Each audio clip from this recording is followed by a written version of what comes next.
The first Conservative debate took place November 9th, 2016. This event wasn't really much of a debate, it was more of an interview with each of the 12 candidates where they had about 40 seconds to give their stance on issues given to them by the moderator rather than argue issues with one another. Regardless, the event was still informative in regards to what the candidates think on some core issues.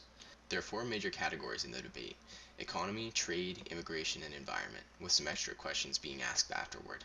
I'll go through each of the categories and give my view on some of the hits and misses of the candidates. It was good to hear both Kellie Leitch and Andrew Scheer mention the economic impact of the carbon tax. This is something I'll look at in more detail once we get to the environmental section, but I wanted to quickly mention this here, as the environmental policies taken on by Canada and other countries have had serious economic consequences that not all candidates talk about, making this an important point to watch. At one point, Andrew Scheer says that we, and by we I assume he means the government, have to remind Canadians that prosperity comes from the private sector. This is ridiculous. Canadians know that the private sector is the lifeblood of any country. Workers and entrepreneurs innovate, create employment, and get things done, not the government. You can look at any communist or socialist country throughout history to see how things go when the government takes over. Canadians don't need government to remind us of this. Michael Chong also mentioned that he has an economic plan that has been approved by 4 Canadian university economists.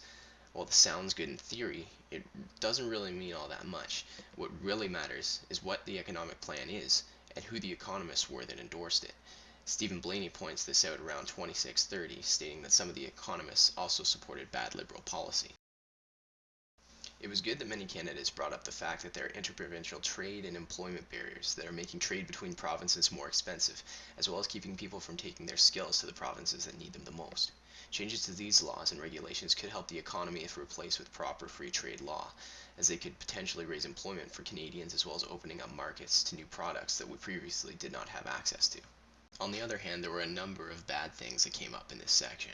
Firstly, Lisa Ray said that the best thing the government can do to deal with trade issues is lead by example and negotiate global trade deals, because the provinces must then sign on.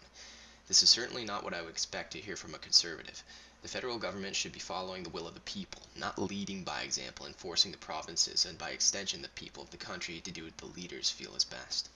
Deepak Oberoi also has a pretty terrible idea. His stance is to circumvent the future president of the United States by going through Congress to get deals like the TPP pushed through rather than deal with Trump. This will damage relations with the states, who is our most important partner.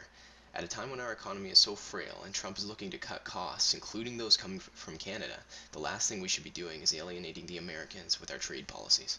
It's also unfortunately become apparent that all the candidates support the TPP, or Trans-Pacific Partnership. This is a huge issue, as it has been proven that the TPP will not result in free trade, but it will rather be a deal for large multinational corporations, such as pharmaceutical companies, at the expense of the people and businesses of the countries involved. This is why America decided not to go along with it, and Canadians will need to make our leaders follow suit if we want to prosper in the future.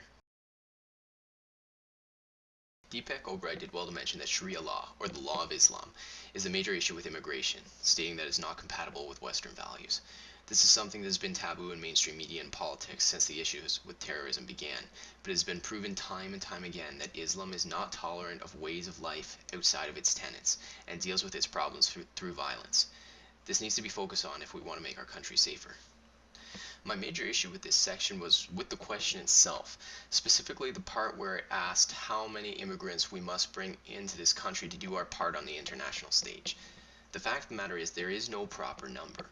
What matters is whether the immigrants are making Canada stronger or weaker.